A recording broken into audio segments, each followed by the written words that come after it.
Coming up on today's Disney Roundup, a recap of Disney's 2021 Q1 fiscal earnings conference call, rooms look to be getting a character reimage at another monorail resort, and how much longer Disney expects everyone to wear a mask inside the parks. I have all that and more for you coming up right here on the DRU. To infinity and beyond!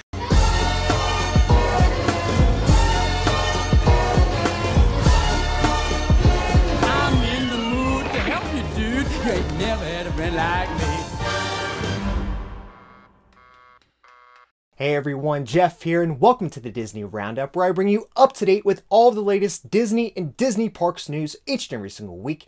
If you're new to my channel, please go ahead and hit that like button for me, and don't forget to subscribe to my channel to ever see the Disney Roundup each and every single week. Starting off with parks news this week, last week the Walt Disney Company had their 2021 Q1 fiscal earnings conference call, and here's what you need to know in regards to the parks. For this quarter, the biggest detriment actually came from parks experiences and products, with an approximate loss of $2.6 billion. That, of course, being because of the limited capacity regulations for current open parks and the mixture of parks like Disneyland still being closed. Why that's important, you might say? Well, that's actually having effect now on some current projects that are expected to open soon and will be pushed back. Now, CFO Christine McCarthy said during the call that during this year's Q1, Disney spent approximately $519 million, which was about half of what they did this time last year, leading to her saying Disney has chosen to slow expenditure there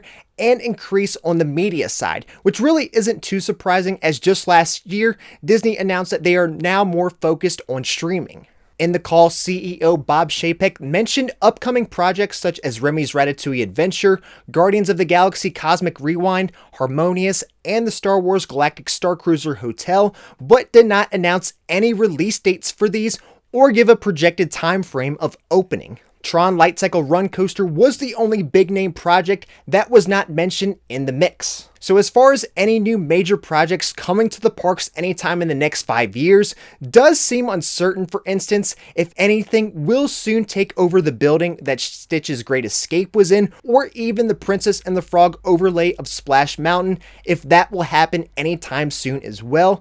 I did find it interesting though that even with cutting project expenditures in the parks, Chapek said that with all of the current projects underway at Epcot, it's all part to make Epcot more Disney, alluding that there could be more to come, whether it's new character rides or possibly even overlays. Let me know what you think about that in the comments down below, though, about Epcot becoming more Disney, being that it will have more IPs inside the parks. Now, when asked on the topic, Chapek did discuss where he expects Disney parks to lift mask mandates and social distancing enforcements in the future. He said, quote, "I won't specifically comment on whether we anticipate getting to 2019 revenue by 2022, but I will tell you what our expectations are in terms of the state of the world by then.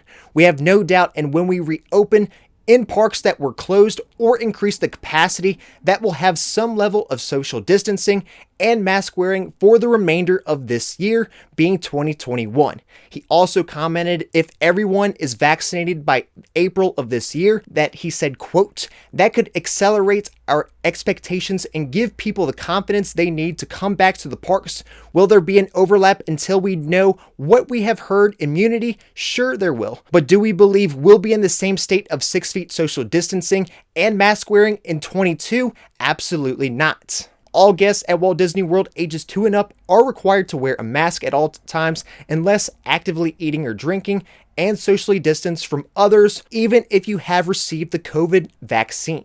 Now, also over this past week, Disney released vacation packages for guests looking to come to Walt Disney World in 2022. With that also came a quiet increase in day park tickets. Looking into the ticket calendar for a single day non-hopper ticket in 2022, tickets range from $109 to $159. Of course, this depends on what day and what time of year you'll go, as around the holidays, spring break, and the peak of summer will cost more as expected. According to Blog Mickey, when looking at the Disney World ticket cost data, the average day ticket cost in 2022 will be a little less than $135. The cheapest days listed for the time being in 2022 are in August and in September right now, around the time schools are expected to start back up.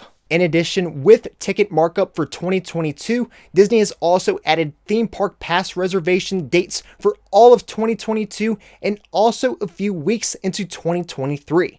Of course, the park pass reservation system was introduced for the reopening of Walt Disney World back in the summer of 2020 as part to limit guest capacity. At the time, current parks chairman Josh D'Amaro said the technology doesn't only help us during the time of the pandemic, but I think it will actually lead to a better cast and guest experience. So these are the things that are helping us now, but I think they are here to stay.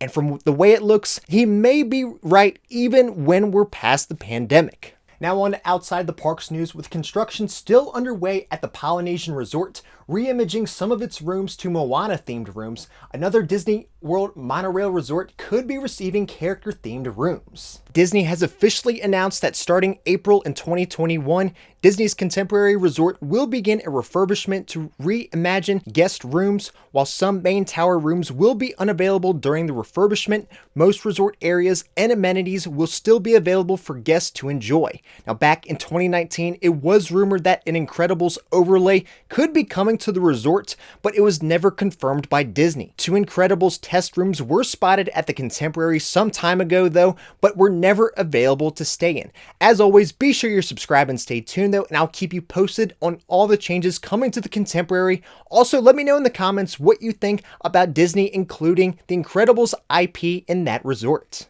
Now on to company news. Disney and General Motors have collaborated once again and have introduced Chevy's own Magic is Electrical commercial. When Epcot first opened in 1982, General Motors was one of the first sponsors for the park. From the early days of World of Motion to more recent guest favorite, Test Track, GM and Disney have a history of collaborating on experiences at Disney parks.